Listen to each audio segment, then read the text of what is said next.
Tes. Bismillahirrahmanirrahim. Assalamualaikum warahmatullahi wabarakatuh.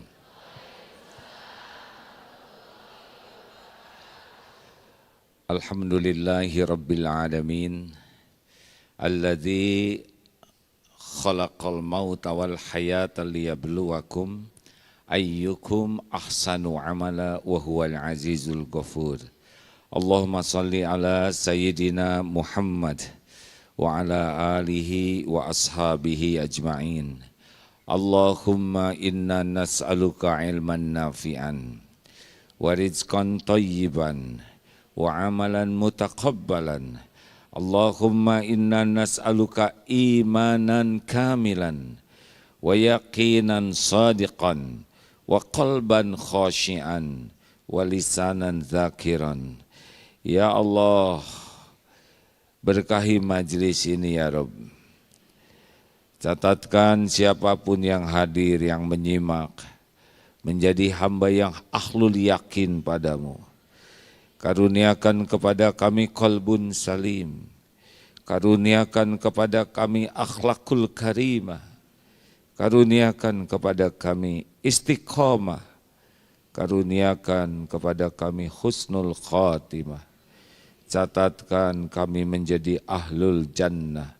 Taqabbal minna ya arhamar rahimin, innaka antas samiul alim. Amin ya rabbal alamin. Alhamdulillah. Apa kabar?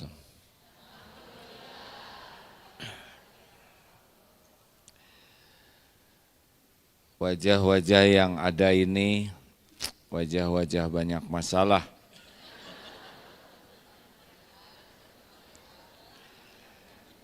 Benar atau benar? Banyak masalah baik atau buruk?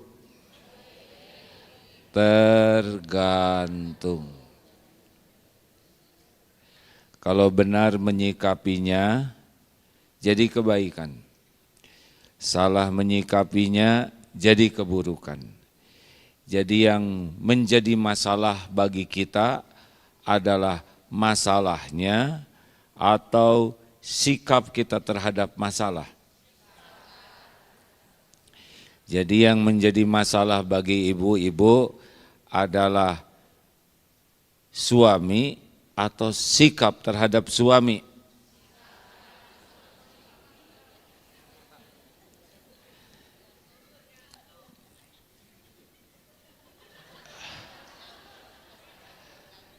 Diulangi ya. Kita pasti banyak masalah, karena hidup ini sepenuhnya ujian. Kullun nafsin dha'iqatul maut, walanablukum bisyarri wal khairi fitnatan, wa ilaina turja'un. Setiap yang bernyawa pasti merasakan mati. Dan Allah menguji dengan keburukan dan kebaikan sebagai cobaan. Dan kepada kamilah kembali, kepada Allah kita kembali. Kesenangan dan kesusahan dua-duanya ujian.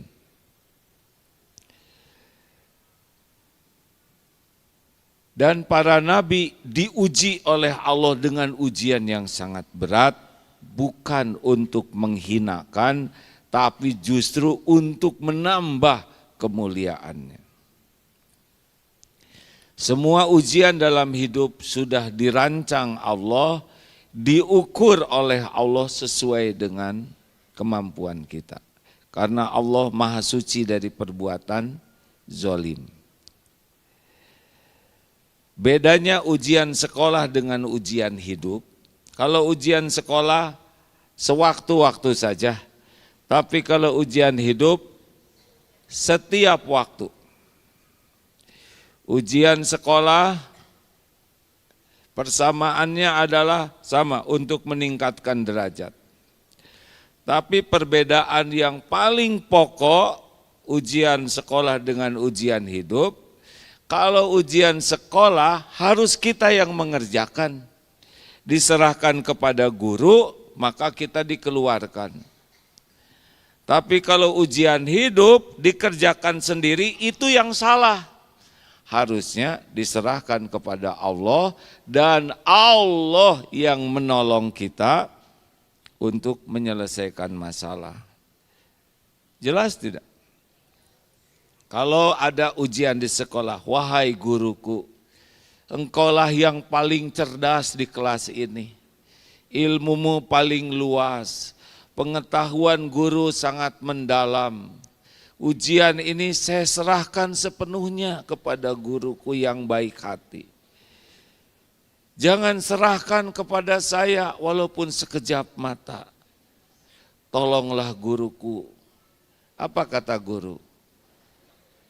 Muridku yang malang keluar dari kelas. Kalau dalam hidup ini, ya Hayyu ya Qayyum, duhai Allah yang maha hidup, wahai yang terus menerus mengurus makhluk dan segala yang ada ini sendiri, tidak perlu bantuan siapapun. Dengan rahmatmu, birahmatika astaghits, tolong saya ya Allah. Wa aslih li sya'ni kullah, perbaiki urusan saya ini seluruhnya. Wala takilni ilan nafsi tarfata ain, dan jangan serahkan kepada diri ini walaupun sekejap mata. Itu bedanya. Jadi kenapa kita stres? Karena kita sibuk menyelesaikan urusan sendiri. Maaf ya, udah bodoh kita ini banyak mikir. Jadi mikir apa aja. Udah lemah, sok kuat. Udah nggak punya apa-apa, sok kaya, stres. Jadi bagaimana? Cuma satu ayat saja sudah jadi solusi. Wa may yattaqillaha yaj'al lahu makhrajan. Barang siapa yang bertakwa, baginya jalan keluar. Apapun masalahnya. Jadi solusi terbaik itu adalah dengan takwa. Bukan dengan pintar. Bukan dengan kehebatan, bukan dengan pengalaman, bukan dengan jaringan, bukan dengan relasi, oh tidak. Itu yang relasi-relasinya waktunya ditangkap, tangkap aja. Ya, benar? Yang kaya waktunya bangkrut, bangkrut saja. Otot, kawat, balung besi, leher, beton, urat, kabel, waktunya diare, diare. Benar? Gak ada jago, tidak ada hebat, tidak ada super, yang ada cuma satu, min fadlir rabbik, karunia Allah saja. Maka jangan takut oleh masalah, takutlah kita tidak ditolong Allah. Itu masalah kita, kita pantas tidak ditolong oleh Allah, itu masalah kita, ketakwaan kita. Mikir, pantas kuliah tinggi-tinggi, itu kuliah tinggi-tinggi akhirnya sebagian mencuri, ya kan?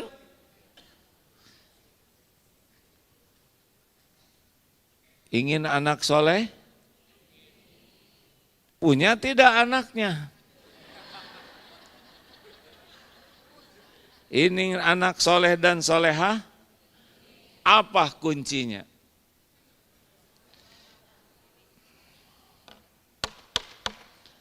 Jawab, apa kuncinya punya anak soleh?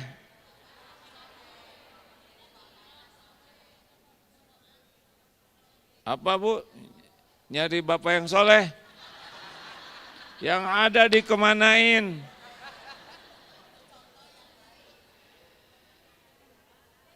Ingin punya anak soleh? Jadi orang tua yang bertakwa, itu kuncinya. Ibu ingin suami ibu soleh? Apa kuncinya? Jawab, Ibu jadi istri yang bertakwa.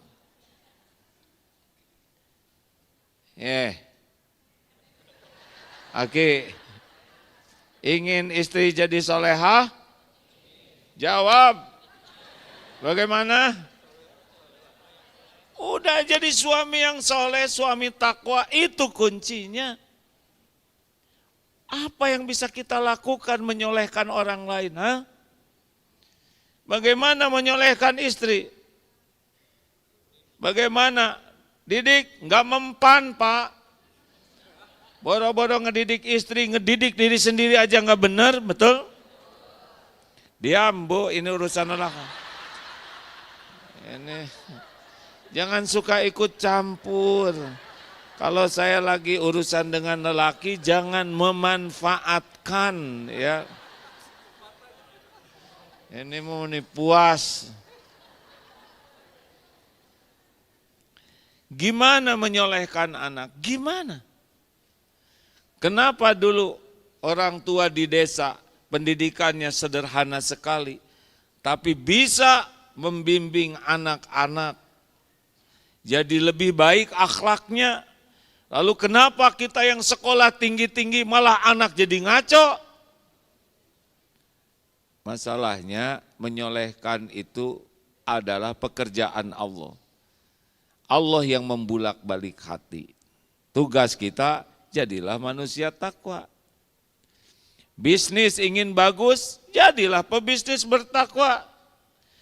Harta, gelar, pangkat, jabatan, kedudukan, popularitas, penampilan sama sekali bukan tanda kesuksesan.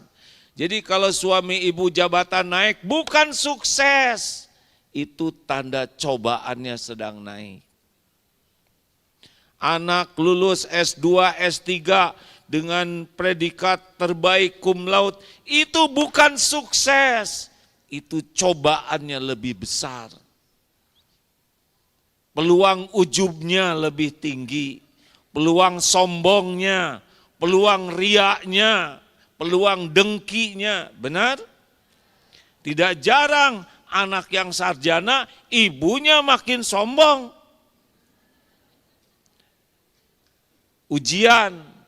Ujian, mikir semua. Coba punya mobil bagus nikmat atau ujian? Ujian.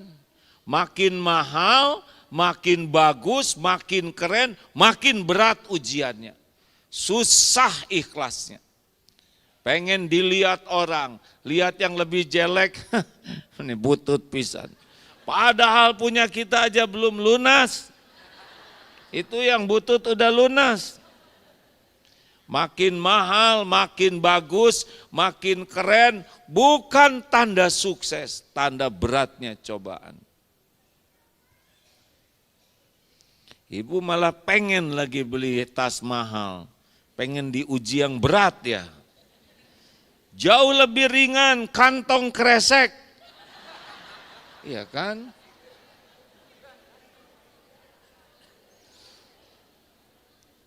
Sepertinya saya salah judul nih ceramahnya nih. Apa judul saya tuh?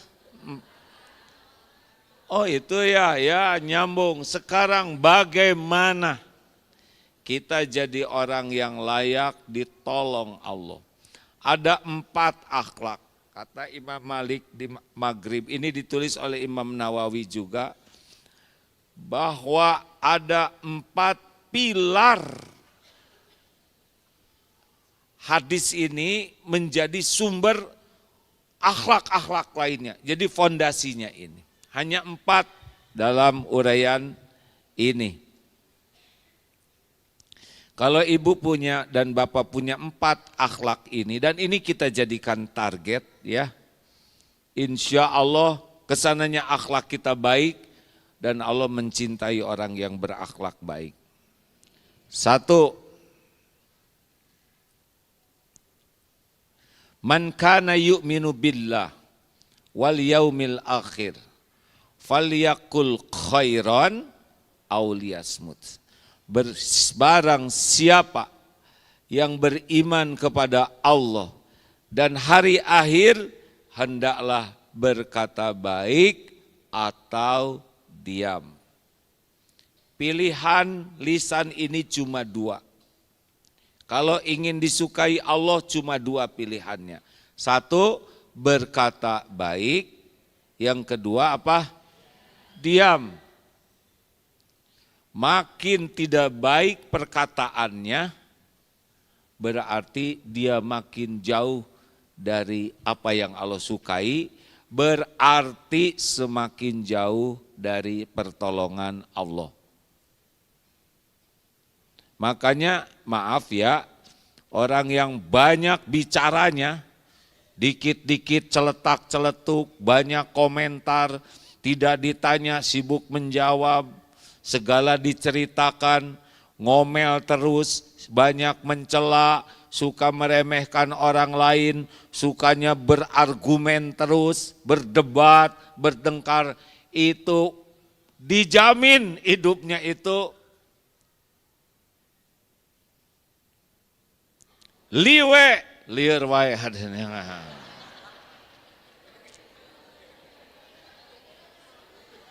Liwe. Tahu liwe? Liar wae. DTA, derita tiada akhir. Tidak bisa. Pertolongan Allah hanya bagi orang yang kata-katanya baik.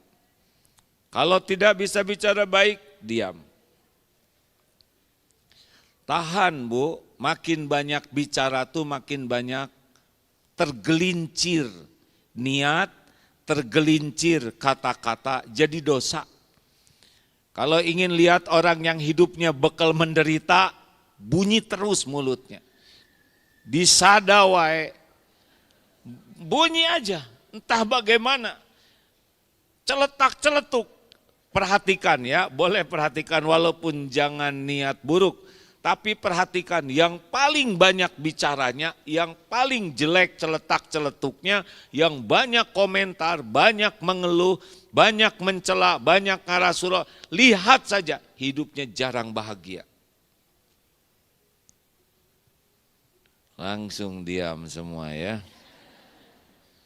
Pantas saya liar wae ini.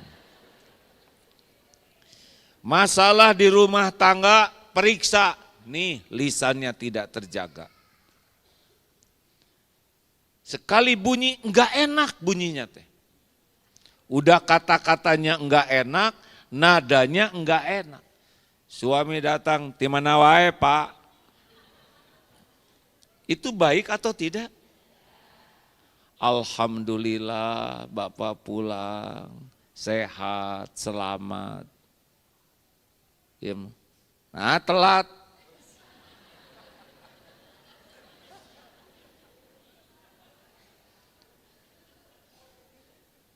Suami ke toilet, ambil sendiri anduknya. Jangan nyusahin istri. Siapa yang mau nyusahin? Terus bunyi. Ini orang jauh dari ketakwaan. Tidak ada perintah bunyi terus.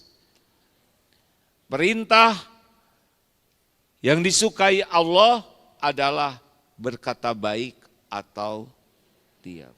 Yang baik sebetulnya bukan hanya baik tapi ahsan. Pilih perkataan yang terbaik. Sama Pak, kita juga. Pilih saja kata-kata yang baik. Walaupun gak enak, tetap kata-kata kita harus yang baik. Ini ada cerita seorang sahabat. Pulang malam, istrinya berkata, "Pak, makanan kucing sudah habis." Dijawab, "Masa udah habis lagi?" Atuh istri tersinggung. "Memang saya ikut makan." Saya harus ngomong sama siapa? Ribut itu katanya. 2 hari hadirin gak dikasih makan. Bukan kucingnya, suaminya. Pilih atuh. Apa harus jam 11 ngomongin makan kucing? Suami juga jawab, "Pak, makanan kucing udah habis." "Oh iya, insya Allah besok kita beli ya." Beres. Pakai nanya, "Nah, makai habis." Atau istri tersinggung, disangka dia yang makan, ya enggak.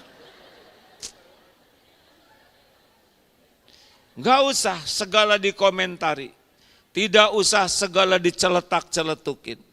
Pikir,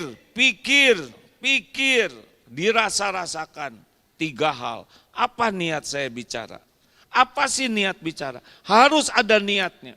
Mau pamer, mau ria, mau memuntahkan kekesalan, hanya jadi kebaikan. Ya Allah, saya niat bicara, semoga Engkau ridho. Tidak mungkin orang yang niatnya baik berkata jelek. Ya Allah, saya mencari keridoan-Mu dari obrolan dengan ibu-ibu arisan ini. Bu, tetangga kita teh pelit, enggak mungkin ngomong gitu. 2, pastikan perkataan kita ini benar, baik cerita maupun ilmu. Bicara tuh cuma 2, ilmu dan berita. Jangan sok tahu, jangan segala dikomentari, diceritakan, walaupun kita tahu kalau tidak manfaat diam saja. Dan yang ketiga, apa dampaknya? Orang jadi bahagia, jadi sengsara. Orang jadi semangat atau jadi terpermalukan. Orang jadi baik atau malah jadi menderita gara-gara omongan kita. Harus dicek apa dampaknya. Kalau ibu dandan misalkan, terus nanya ke suami, "Mas, gimana penampilan saya?" Pilih kata-kata terbaik, jangan nyindir. Ibu mah juga kesemek. Apa nyebut kesemek? Kesemek kan buah yang pakai bedak itu, bukan? Alhamdulillah. Walaupun makin sepuh, makin bercahaya hatinya. Gitu. Pilih kata-kata yang baik, yang dampaknya membuat orang bahagia, yang jadi pahala. Stop berkata jelek, stop berkata yang tidak enak. Enggak usah segala ditanya, tidak usah segala disebutkan, tidak usah segala ingin tahu. Yang penting kita sampaikan kata-kata yang Allah sukai. Sok rasakan, silakan. Di rumah tuh masalah gara-gara ini nih. Dengan teman bermasalah gara-gara mulut. Di majelis taklim jadi musuhan gara-gara mulut juga. Benar? Cik cicing atuh. Itu dalam bahasa Sunda ya. Triple C. Cik cicing.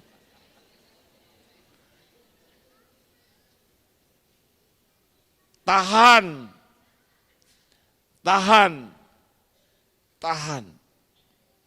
Lebih baik dianggap bodoh tapi pinter daripada ingin dianggap pinter padahal. Kalau ngomong baik bahagia. Kalau ngomong baik kita nyaman. Orang yang dengar juga nyaman. Kalau bicara baik berpahala. Kalau bicara baik Allah suka. Masalah banyak, salah satu solusinya falyakul khairan aw liyasmut. Makin rewel, bawel, comel, jauh dari pertolongan Allah. Terserah.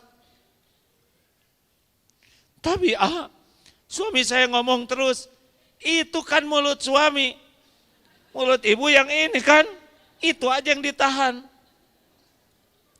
Ingat ya, jangan fokus kepada yang di luar kendali kita. Fokuslah kepada yang ada dalam kendali kita. Kita tidak bisa mengendalikan pikiran orang.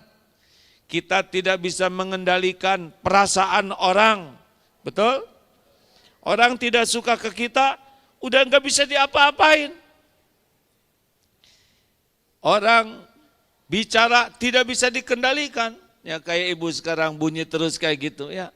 Sok we kumaha ibu, dan dicatat bu.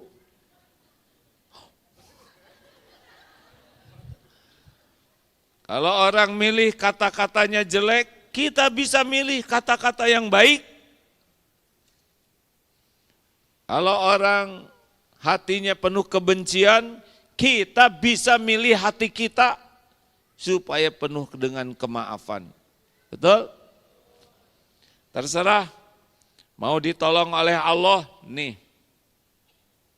Falyakul khairan aw liyasmut. Makin kata-katanya sering tidak baik, makin jauh dari pertolongan Allah. Orang yang imannya bagus, kata-katanya terjaga. Orang yang kurang iman, kata-katanya kurang baik. Percayalah.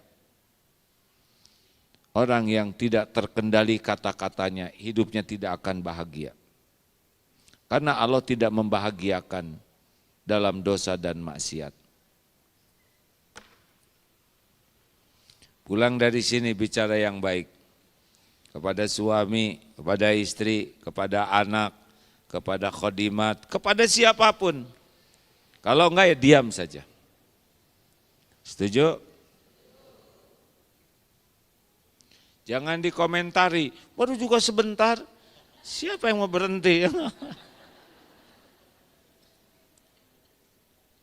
Dua, ada yang meminta nasihat kepada Rasulullah SAW. Ya Rasul, beri saya nasihat. Dan jawaban Rasul ringkas. La taghdab, jangan marah. Dalam hadis lain Rasulullah SAW bersabda, La taghdab walakal jannah. Allah memasukkan orang ke sorga karena tidak marah. Jangan marah bagimu surga. Ada marah yang jadi amal soleh. Marah dengan alasan benar, niat yang benar menurut agama, alasannya benar, caranya benar, insya Allah jadi amal soleh. Rasulullah SAW juga pernah marah, tapi bukan pemarah. Dan marahnya beliau hanya untuk urusan agama, bukan karena masalah pribadi. Ibu, Bu, mau ditolong oleh Allah? Tong gede ambek, jangan mudah marah, jangan jadi pemarah. Orang yang mudah meledak, mudah marah-marah, jauh dari pertolongan Allah. Terserah, hidup mau ribet, sok pemarah sana. Hidup mau bahagia, mau ditolong Allah, la taghdab, jangan marah. Langsung kehel. Si Aama mihak ke suami lelaki itu suudon lagi ya. Aki-aki itu doa panjang umur Pak ya. Karena yang panjang umur aki-aki ya. Jangan marah-marah Pak. Pemarah itu tidak sehat. Lihat saja. Mahnya sering kambuh. Ya, darah tinggi. Bisa stroke. Bisa pencernaannya jadi bermasalah. Nah naonan atuh ambek-ambekan. Tidak ada perintahnya dalam Islam, jadilah pemarah. Tidak ada. Ingat kajian yang lalu, ciri orang takwa. Orang takwa surat Ali Imran 134. Alladzina yunfikuna fis-sarra'i wad-dharra. Orang-orang yang berinfak dalam lapang dan sempit, itu ciri yang bakal ditolong oleh Allah. Wal kadhiminal ghaidh, menahan amarah. Wal afina 'anin nas, memaafkan orang. Wallahu yuhibbul muhsinin. Dan Allah mencintai orang yang berbuat kebaikan. Satu ayat ini saja kalau diamalkan dengan ikhlas, datang nanti pertolongan Allah. Allah tidak suka kepada pemarah. Yang Allah suka adalah menahan amarah dan memaafkan. Bu, ibu, ingin suaminya soleh? Jadilah istri yang tidak pemarah. Maafkan suamimu. Baru juga ngomong udah marah. Maafkan sebelum meminta maaf. Sudah itu berbuat baik. Ini yang lalu kan udah dites. Katanya kalau ibu salah, suami tidak boleh marah, jangan cuek, beri nasihat dengan lemah lembut. Ingat waktu yang kemarin? Kemudian sudah itu kalau nasihat jangan bertele-tele, ringkas, dan jangan ngungkit-ngungkit yang lalu. Itu kan permintaan ibu kemarin kan? Saya masih ingat itu. Pokoknya suami kalau istri salah jangan dimarahi, jangan dicueki, tapi dinasehati dengan lemah lembut di tempat yang pribadi sehingga tidak malu dilihat dan didengar orang. Nasehatnya ringkas, jangan bertele-tele, jangan ngungkit-ngungkit yang lalu, dan segera memaafkan sebelum ibu minta maaf dan langsung ngasih tambahan uang belanja, gitu kan? Begitu bukan? Yang jelas maunya begitu. Jelas Pak keinginan istri? Ibu senang kalau diperlakukan begitu? Kami juga senang, Bu. Nanti hadis yang keempat ya, ciri orang yang ditolong Allah adalah memperlakukan orang lain sebagaimana kita ingin diperlakukan oleh orang lain. Udah mau ngapain marah-marah? Capek, jadi penyakit, dosa nambah, pahala kita diambil oleh orang-orang yang kita marahi. Doa orang yang kita marahi mustajab, bisa jadi petaka bagi kita. Bu, ibu, stop, jangan marah-marah. Pemarah itu sumber masalah. Kok kayak nggak setuju gini wajahnya? Kayak harusnya kan gitu. Saya tidak dapat laporan dari siapa-siapa.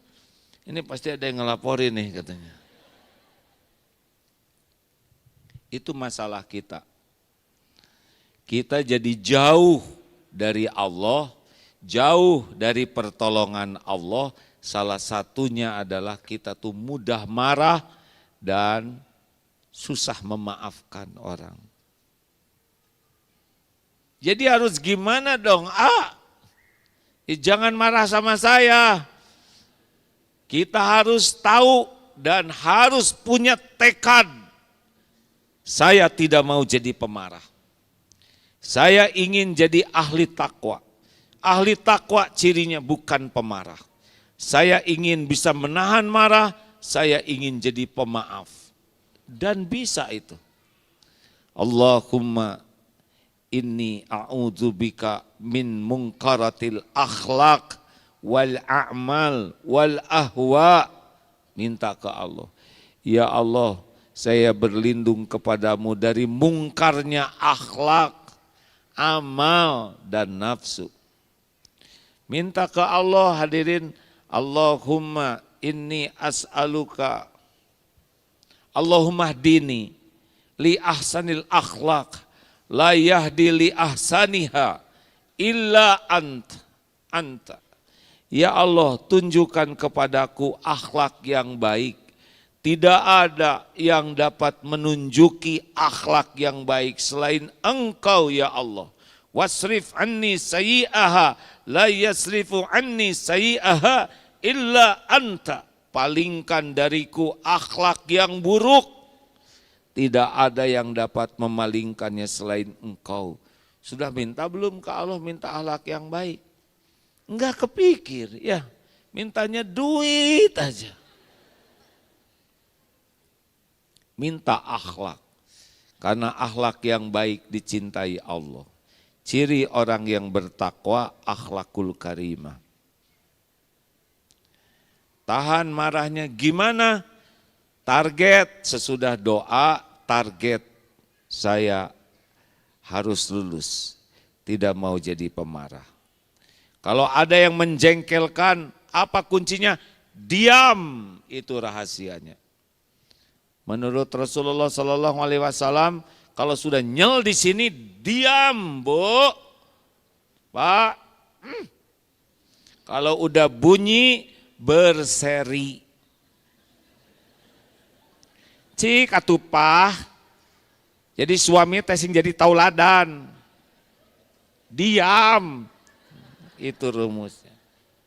Hari ibu, jadi. Diam saja. Paling nanti, kenapa diam aja? Kan gitu. Jawab, tetap diam. Sekali bunyi seperti menyiram bensin. Berseri. Suami marah, ibu diam.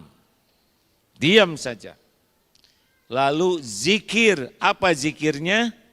A'udzu billahi minasyaitonir rajim. Ini dicorong perkataan dari musuh kita, syaitonir rajim, setan yang terkutuk. Udah gitu kalau masih jengkel, udah pergi ke toilet. Wudu ya, karena ada dulu cerita yang ngaco itu, tiap suaminya marah, istrinya ke toilet. Ngapain Bu? Ya saya kalau udah ke toilet tenang. Emang di toilet ngapain Ibu? Saya gosek WC Pak.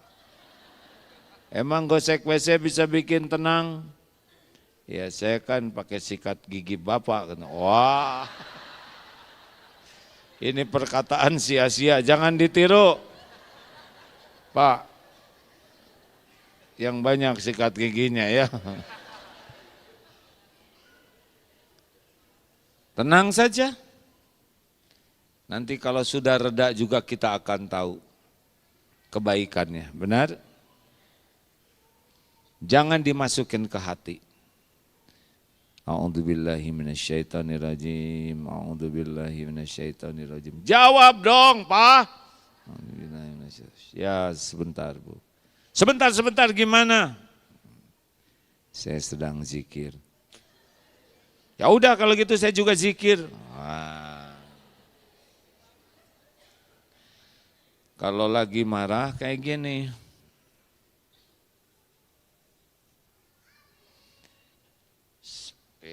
Mana? Bukan sulap. Set, tuh, tangkap hatinya. Jangan begini.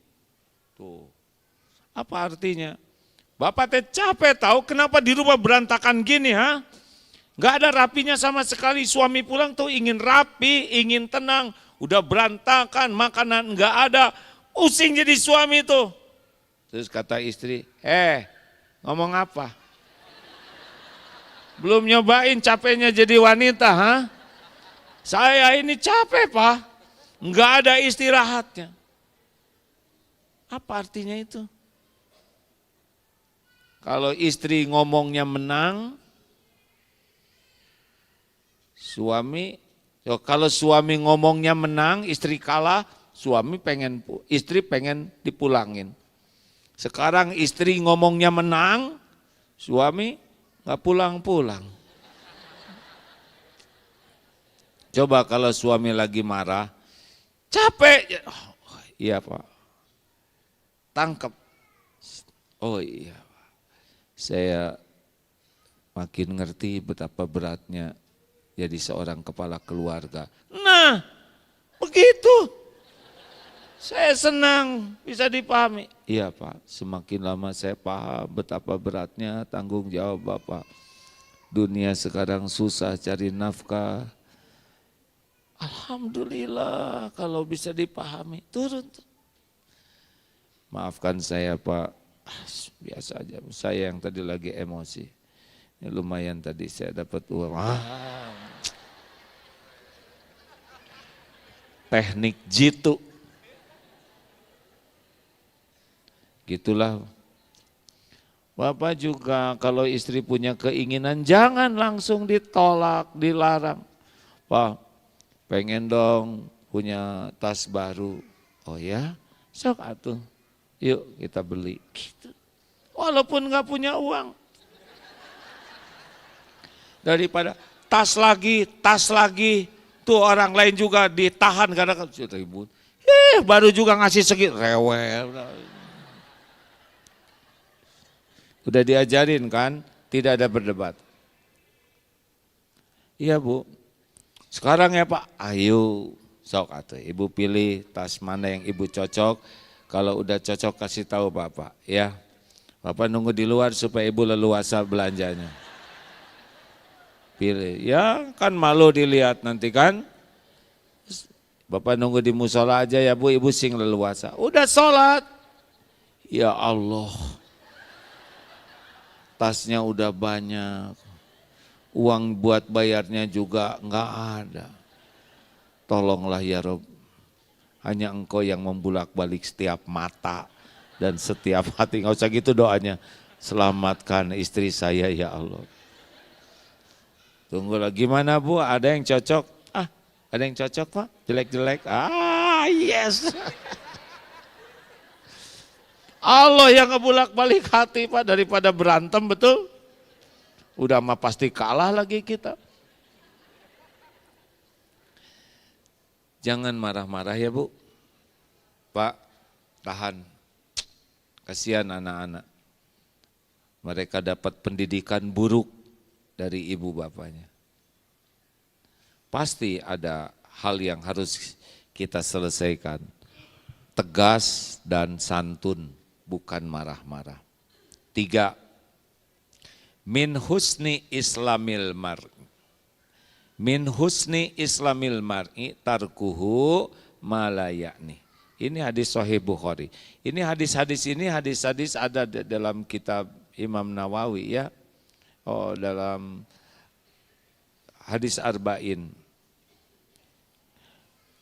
Di antara tanda-tanda ciri baiknya seorang muslim, ini siapa yang baik, ini tandanya. Min husni islamil mar'i tarkuhu malayani. Dia meninggalkan sesuatu yang tidak ada manfaatnya. Jadi tidak mau melakukan hal yang sia-sia. Mikir yang manfaat. Dengar yang manfaat, lihat, baca, nonton yang manfaat. Bicara, dipikir, manfaat baru bicara. Berbuat yang manfaat. Tidak manfaat, tinggalkan. Salah satu gerbang kita bahagia adalah meninggalkan hal yang tidak manfaat. Baca awal surat Al-Mu'minun. Bismillahirrahmanirrahim. Qad aflahal mu'minuna alladzina hum fi sholatihim khashi'un. Amat sangat beruntung, bahagia orang yang beriman alladzina hum fi sholatihim khashi'un, yang khusyuk dalam sholatnya, walladzina hum anil lagwi mu'ridun, dan orang-orang yang meninggalkan apapun yang tidak membawa manfaat, yang lagwi, yang sia-sia.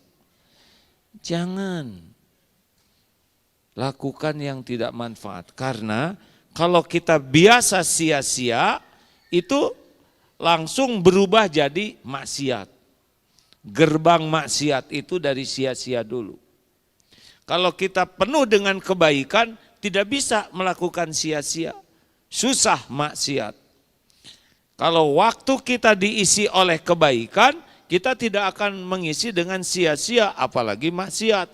Tapi kalau kita biasa sia-sia, itu sia-sia beratnya tuh berat kepada maksiat sesudahnya.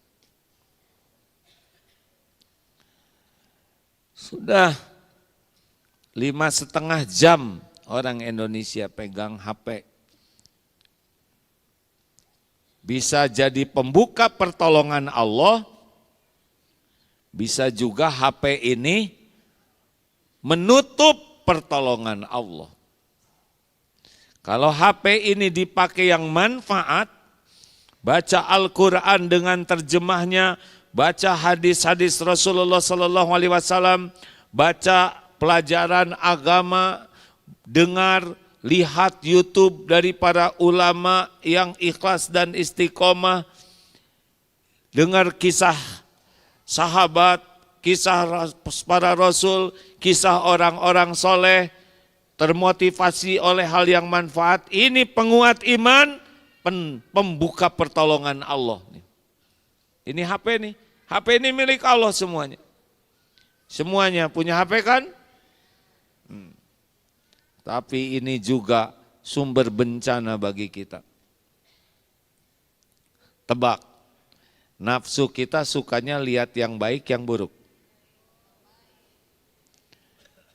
Gini ya, jawabnya dipikir dulu. Nafsu kita sukanya lihat di HP ini, lihat yang baik-baik atau yang kurang baik dan jelek. Kurang baik. Nafsu itu kecenderungannya kepada yang tidak disukai Allah. Apa yang dilarang oleh Allah, nafsu suka. Apa yang disukai Allah, nafsu tidak suka, kecuali nafsu yang dirahmati Allah.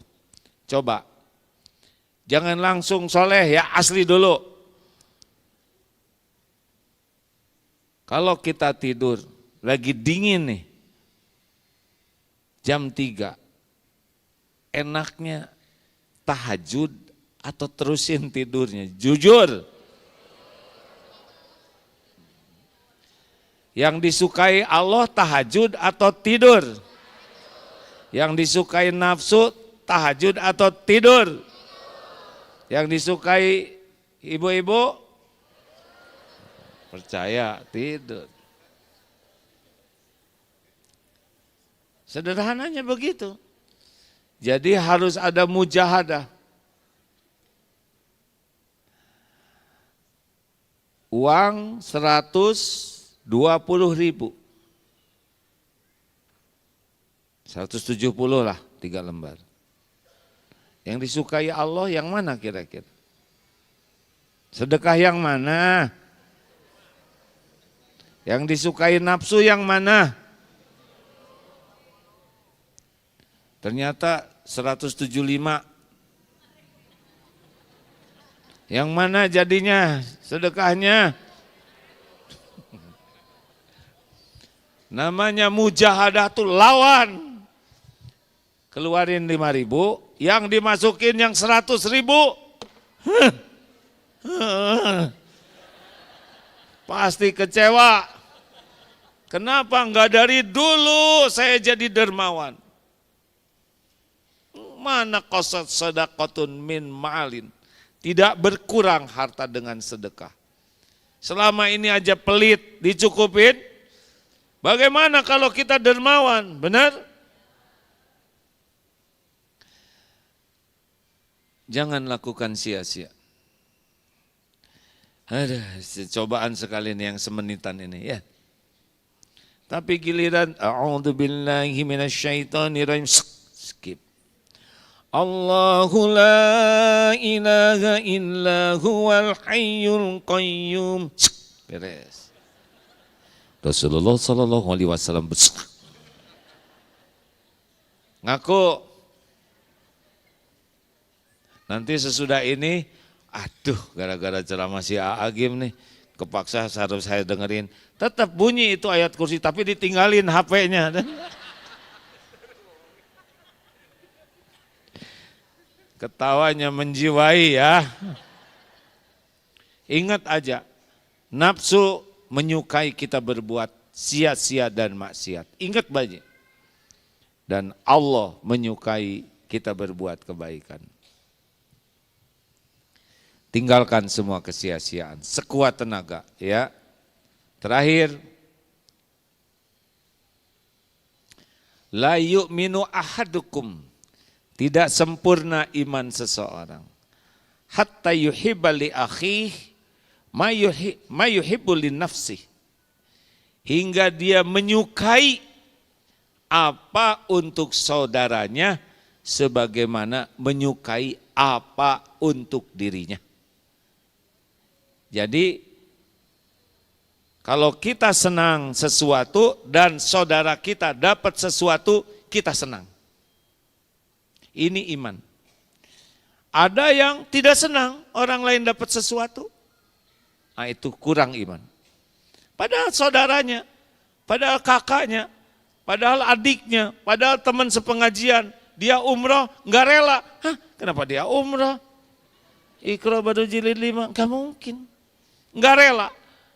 Orang yang dengki itu tidak rela. SMS susah melihat orang senang, senang melihat orang susah. Ini akhlak buruk. Ini menjauhkan kita dari pertolongan Allah. Harus senang. Tingkatan terburuk, tidak suka saudara kita dapat nikmat dan suka kalau dapat musibah. Ini Islam terjelek. Dia berangkat haji enggak rela, tahu-tahu hajinya enggak jadi.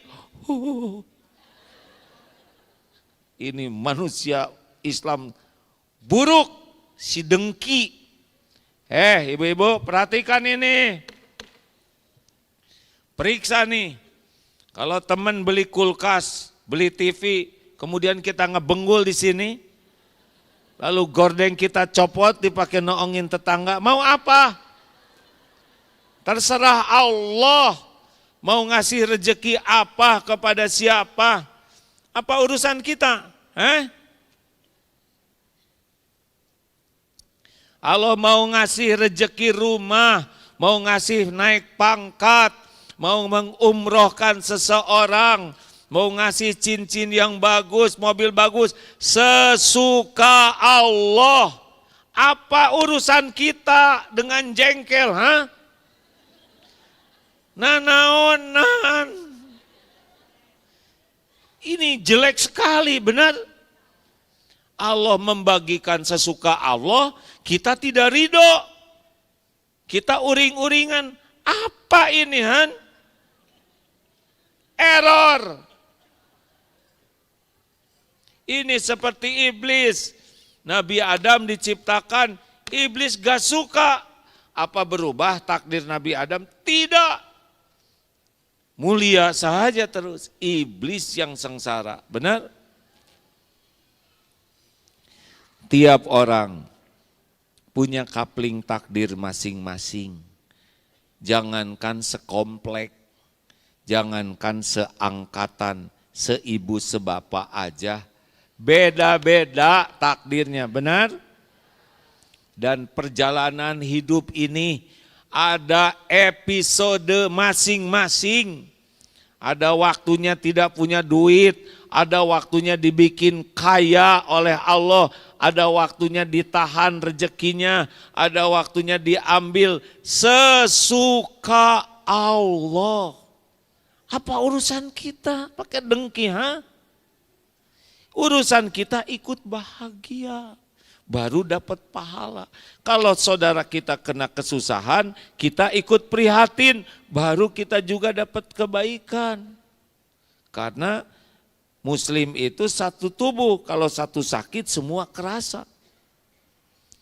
Ayo, mama, jangan riweuh dengan rezeki orang, periksa. Mau ditolong Allah, mau bahagia, bersihkan dari kedengkian. Caranya harus yakin, semua terserah Allah. Kita sederhana, tinggal ikut bahagia. Kita usaha untung, senang tidak? Nah kalau saudara kita, teman kita, tetangga kita untung, kita harus senang. Sebagaimana kita senang kita untung. Kalau dia untung kita nyesek, dengki. Sok. Kenapa mikir? Coba. Suami ibu, kalau ibu dapat sesuatu, ibu bahagia. Kalau suami dapat sesuatu, ibu bahagia. Enggak lagi, belum apa-apa udah ngejawab. Bahagia apa dulu? Ya terserah Allah. Saya emang gak ikut centong suudon wae atuh mah. Syah mencurigakan. Loh, siapa yang mencurigai ya enggak? Ibu dimaafkan bahagia tidak? Berarti kita maafkan orang lain. Karena orang lain juga bahagia. Ibu dapat kiriman baju bagus, senang tidak? Dapat kiriman baju butut udah bolong-bolong dan bau, tidak bahagia? Berarti kalau ibu mau ngasih ke orang, bersihkan bajunya, rapihkan, kasih harum-haruman, bungkus yang bagus, pakai pita, kasihkan dengan cara terbaik. Kalau kita suka mendapatkan itu, nah orang lain juga suka. Sederhana untuk jadi orang baik tuh Pak. Kita bertamu, disuguhi, senang. Berarti kalau orang bertamu, suguhi. Jangan pakai keler. Samu jadi malu ngebukanya susah. Karena ada keler tidak ridho itu Pak. Awet dah kellernya dilem. Setiap kali kita senang dengan perbuatan orang, dengan perbuatan Allah, kita bahagia. Nah ketika siapapun saudara kita, ya saudara kita tuh luas, bukan saudara kandung saja, mendapat kebahagiaan itu, kita bahagia, itu baru beriman. Berarti kita senang dengan perbuatan Allah kepada hamba-hambanya. Lawannya adalah dengki. Periksa di hati kita, berapa banyak orang Islam yang tidak kita sukai di hati ini. Itu penghalang pertolongan Allah. Bebaskan hati ini dari kebencian, kecuali yang dibenci Allah. Dari kedendaman, maafkan sebelum orang minta maaf. Tidak ada sebel, benci, dendam, sakit hati. Enggak ada perintahnya. Siapa yang memerintahkan begitu kan? Perintah Allah itu pemaaf dan berbuat baik. Tapi dia pelit, gak apa-apa, itu bukan pelit, kita yang pengen dikirim. Cicinya. Tapi dia kayaknya umrohnya gak begitu sukses tuh. Emang kenapa? Masa dia gak bawa oleh-oleh? Makin berharap kepada orang lain, makin suka menilaikan jelek orang lain. Kalau tidak sesuai harapan, kita jadi menilai jelek orang lain. Karena kita berharap. Jangan berharap dari makhluk. Dengerin Pak, Bu ya, kalau mau bahagia jangan berharap dari makhluk. Berharap hanya kepada Allah. Enggak ada sakit hati.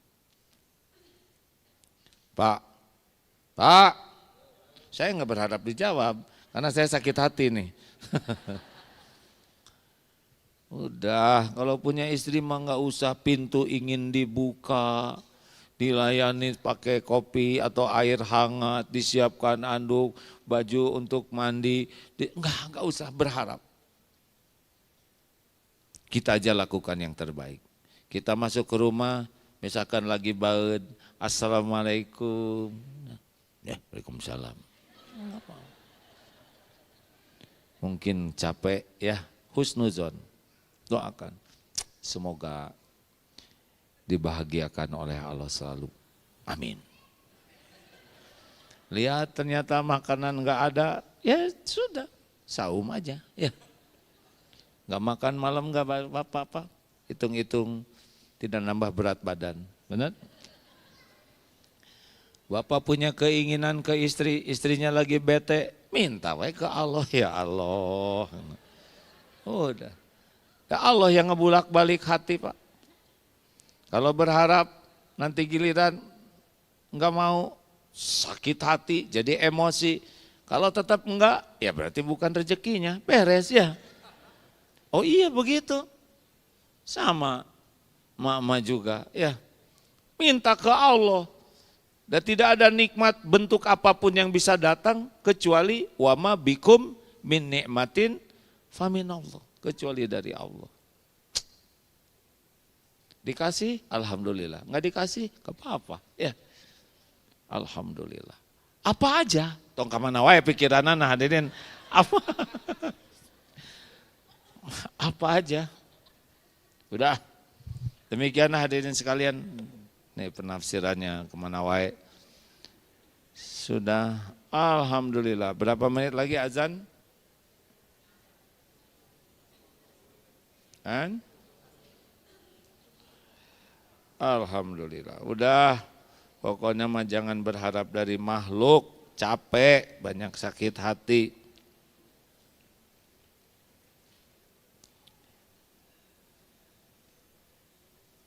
Alhamdulillah, baik, berapa menit lagi?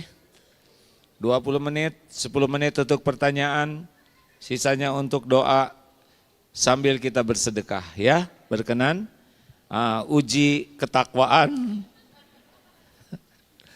Jangan karena saya ya, si ama, jebakan ceramahnya. Enggak sedekah juga enggak apa-apa, enggak ada urusan dengan saya. Silakan, ini bisa membantu setahunnya 1,5 juta orang Pak. Di Palestina membangun pabrik air minum, ini juga dari uang sini. Lanjut, ada yang mau nanya silakan.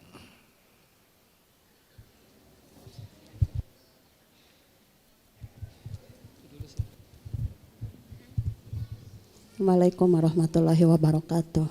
Nah caranya diberi jarak 3 jari, nah begitu ya, 2 jari boleh. Pak Kiai mau bertanya. Silakan Bu. Kita kan beramal. Bukan kita Bu, Ibu ya. Saya ini ya. beramal. Saya beramal dengan semaksimal mungkin supaya kita lebih baik di dunia dan di akhirat. Tapi enggak seperti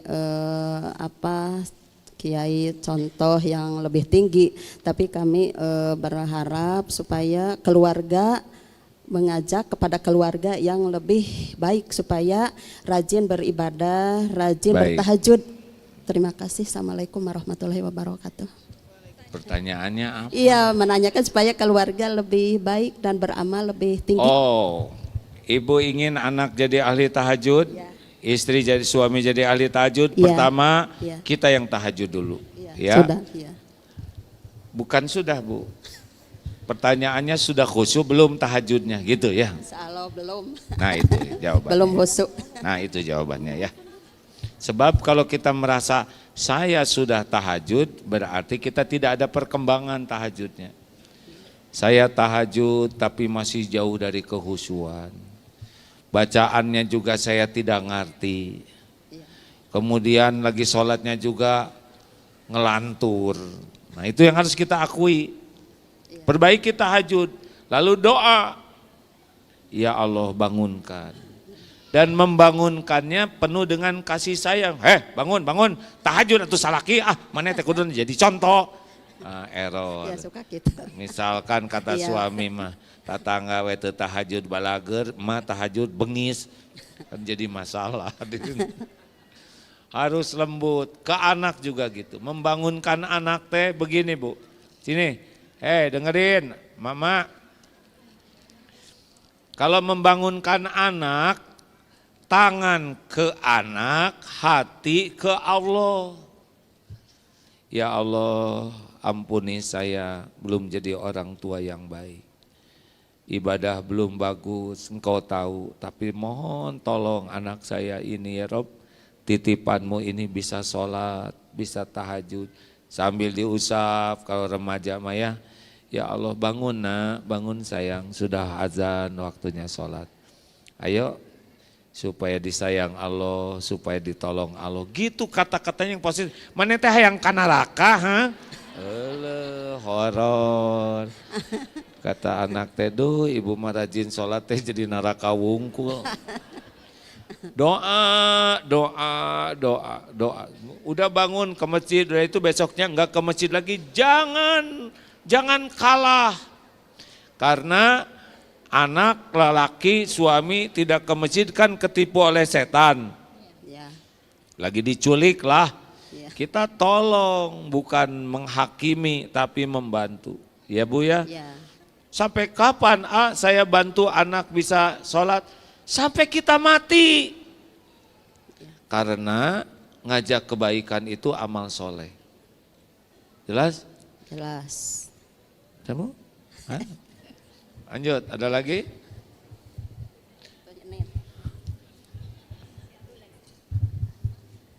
Assalamualaikum warahmatullahi wabarakatuh. Waalaikumsalam. Saya menanyakan lain tema. Begini, saya mah tiap malam Jumat itu selalu mengikuti manakib. Tapi saya pikir lagi apa artinya manakib dan apa manfaatnya manakib gitu aja. Assalamualaikum warahmatullahi wabarakatuh. Saya tidak pernah telat ikut malam Jumat. Nah saya juga tidak tahu itu manakib teh apa. Hari Ibu ikut-ikutan tuh apa? Cuman ikut-ikut aja. Cuman ikut-ikutan. Iya gitu, tapi artinya itu nggak tahu apa. Artinya nggak tahu. Manfaatnya apa? Manfaatnya nggak apa. Nah tuh ikut-ikutan kalau nggak tahu. Seneng, cuman seneng aja. Harus tahu. Saran saya kalau udah azan maghrib Jumat baca Al-Kahfi yang jelas dalilnya dan baca terjemahnya supaya ngerti. Kalau saya disuruh, misal saya pribadi ya, karena saya tidak mengerti manakib itu apa dan tidak mengikutinya, tapi kalau saya harus milih, saya bakal milih Al-Kahfi. Kenapa? Karena itu yang disunnahkan dibaca di hari Jumat. Dan jangan hanya bacaannya saja, tapi juga dengan artinya supaya tahu maksudnya apa. Terakhir. Jadi gimana? Terserah Ibu. Kan Ibu yang kesananya ya. Saya teh karena tidak tahu, jadi saya tidak tahu. Ya. Yang mana nih? Ya dua lah nanti gitu. Kasihan yang bagian belakang ya Bu. Ini diborong di depan. Nah gitu lelaki sing, hei, lihat dulu yang ngacungnya. Nah. Yang mana sih? Oh di belakangnya. Nanti udah lelaki tenang ya, sabar gitu, palinter ya. Bismillahirrahmanirrahim. Assalamualaikum warahmatullahi wabarakatuh. Waalaikumsalam. Pak, sebenarnya saya ingin cerita dulu sedikit ya Pak. Enggak Pak Ustadz, apa-apa, ya, Pak Ustadz, mau maaf. nyebut Pak, Om, enggak ada masalah, bebas. Apa yang bikin bahagia, lakukanlah ya. Sederhana hidup mah ya. Kebetulan saya jualan online shop. Sekarang kan zamannya digitalisasi. Apa-apa semua diposting termasuk operasional toko ya Pak ya. Nah itu kan sebagai menambah kepercayaan kepada masyarakat, menambah kepercayaan kepada follower gitu ya. Dan juga sebagai salah satu branding bisnis kita gitu ya Pak ya. Bisnis Ibu ya, bisnis saya nggak ikutan ya. Nanti heboh. Namun sekarang sepertinya posting tentang omset, tentang pencapaian hasil jualan itu diposting. Nah itu bagaimana hukumnya? Apakah itu juga bisa termasuk ain? Dan kalaupun misalkan termasuk ain, apakah ada doa khusus selain mengucapkan Masya Allah, Tabarakallah? Seperti itu Pak Ustadz, terima kasih. Wassalamualaikum warahmatullahi wabarakatuh. Jualan online, kemudian diposting, selain jualannya juga hasilnya. Memang akan menimbulkan beberapa efek. Satu, petugas pajak akan ngejar.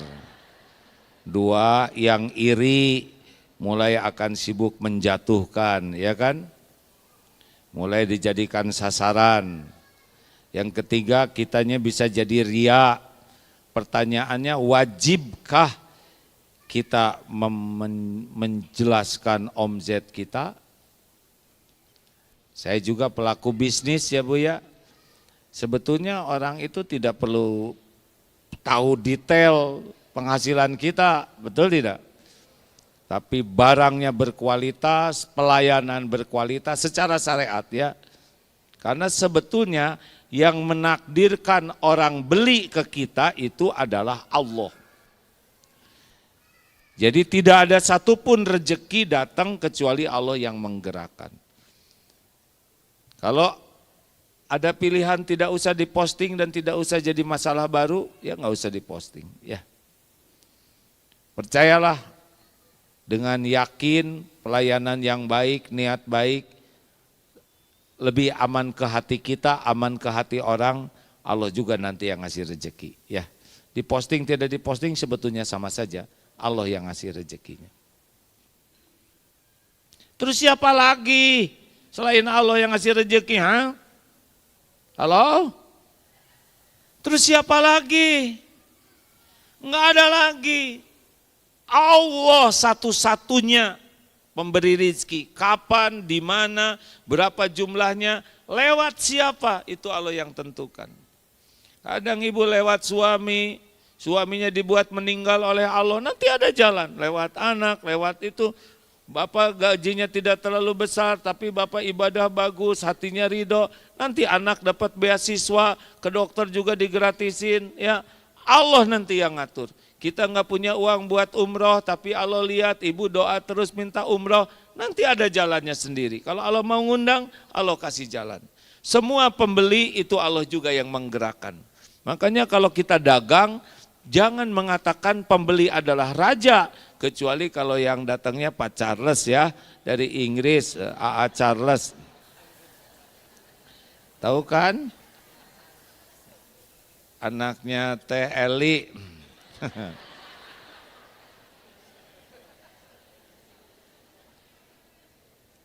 Tidak boleh bohong walaupun bergurau ya. Kita baik ke pembeli, amal soleh, bukan supaya beli ke kita. Mau jadi atau enggak jadi beli, enggak ada masalah. Yang penting jadi amal, benar? Enggak usah pakai bohong. Punten ya, qadarullah takdirnya saya juga kan pedagang. Dari kecil nih, dari TK dagang terus Pak. Sampai sekarang ini, tapi udah rada jarang dagang sekarang ya. Udah usahanya mandiri gitu. Tapi sekarang udah paham betul bahwa dagang mah dagang aja yang baik, yang sesuai dengan yang Allah sukai. Siapa yang beli, Allah yang menggerakkan. Enggak jadi beli, enggak apa-apa. Yang penting jadi amal soleh, gitu. Jadi enggak ada kecewa, enggak ada sakit hati. Gimana kalau banyak pesaing? Ya enggak apa-apa. Pesaing kita juga hamba Allah. Masa cuman kita yang dapat rezeki? Tapi gara-gara pesaing kita banyak, pesaing banyak, jadi saya rugi. Enggak ada, emang jatahnya segitu. Bukan karena pesaing ada, kemudian rezeki kita jadi sedikit. Memang udah tinggal segitu. Kita, tapi kalau nggak ada pesaing, saya bakal untung 20 juta sebulan. Kata siapa? Ngarang. Kalau belum dapat, belum tentu rezekinya. Jangan perkiraan udah dianggap rezeki. Harusnya saya dapat sekian. Kata siapa? Ngarang. Yang udah dapat itulah rezeki. Ya Bu? Apa? Udah ah. Terima kasih Bapak Ibu yang baik. Kapan kita mau umroh sama-sama? Mau tidak? Minta atuh ke Allah. Kalau ke kami mah tinggal bayar, ya enggak. Tapi minta ke Allah, sebagian besar yang berangkat umroh dan haji itu tidak bayar sendiri, Bu.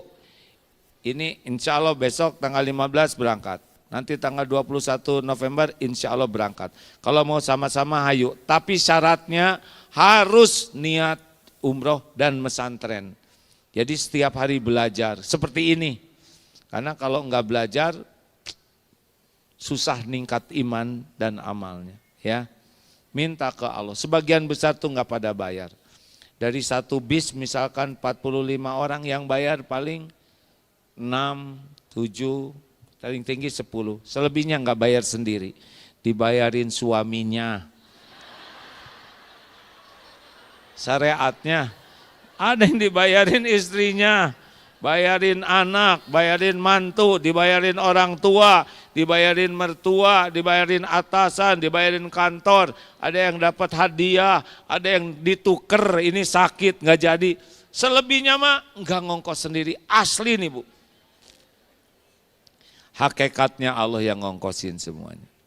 Makanya jangan ngitung-ngitung uang, sibuk aja minta ke Allah sungguh-sungguh ya. Mudah-mudahan nanti ada waktu takdir kita bersama-sama. Allahumma sholli ala Sayyidina Muhammad wa ala alihi wa ashabihi ajma'in. Ya Allah, alhamdulillah, alhamdulillahi rabbil alamin. Ampuni kami ya Rabb. Rabbana zalamna anfusana wa illam taghfir lana wa tarhamna lanakunanna minal khasirin. Duhai Allah yang Maha tahu segalanya, yang Maha menyaksikan setiap dosa dan maksiat, yang Maha tahu semua aib yang kami tutup-tutupi. Ampuni kami ya Allah. Ampuni sebanyak apapun dosa dan maksiat yang kami perbuat. Ampuni dosa yang tidak sengaja, dosa yang sengaja. Ampuni dosa yang terang-terangan. Ampuni dosa yang sembunyi-sembunyi. Ampuni maksiat yang berulang-ulang. Padahal kami tahu itu dosa. Allahumma inna nas'aluka taubatan nasuha. Wa taubatan qoblal maut. Wa rahmatan indal maut. Wa magfiratan ba'dal maut. Allahumma hawin alaina fi sakaratil maut. Allahumma inna nas'aluka husnal khatimah wa na'udzubika min su'il khatimah. Allahumma ighfir lana wa li walidina warhamhum kama rabbawna shighara. Ya Allah, ampuni semua perbuatan buruk kami kepada ibu bapak kami. Semua kedurhakaan kami, ampuni dan sayangi ibu bapak kami ya Allah. Muliakan di dunia, di kubur dan di akhirat kelak.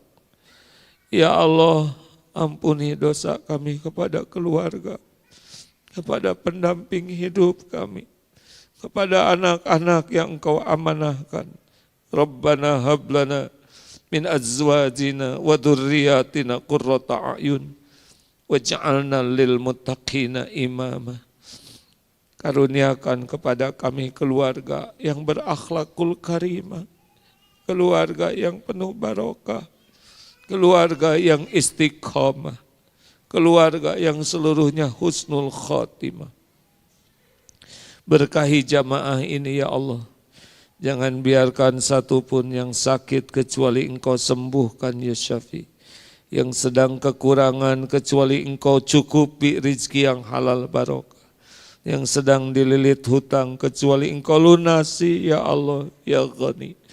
Yang sedang berhajat kecuali Engkau kabulkan yang maslahat dunia wal akhirat. Ya Allah, mudahkan segala urusan yang membawa kebaikan. Jauhkan dari segala urusan yang menjadi fitnah bagi dunia akhirat kami. Rob, istiqomahkan kami dalam iman, istiqomahkan dalam Islam, istiqomahkan kami dalam amal soleh. Allahumma gfir lil mu'minina wal mu'minat wal muslimina wal muslimat al ahya'i minhum wal amwat. Allahumma atin nufusatna taqwaha wa zakkiha anta khairu man zakaha anta waliyuha wa maulaha. Ya Allah, kanugerahkan kepada kami jiwa yang takwa. Sucikan jiwa kami ya Allah. Tiada yang kuasa mensucikannya selain Engkau. Engkaulah pelindung dan penolong kami. Taqabbal minna ya arhamar rahimin. Rabbana atina fid dunya hasanah wa fil akhirati hasanah wa qina adzabannar. Subhana rabbika rabbil izzati amma yasifun. Wassalamun alal mursalin walhamdulillah. Alhamdulillah. Terima kasih seluruhnya. Terima kasih ke pengelola Masjid TSM. Subhanakallahumma bihamdik. Ashadu alla ilaha illa ant. Astagfiruka wa atubu ilaik. Assalamualaikum warahmatullahi wabarakatuh.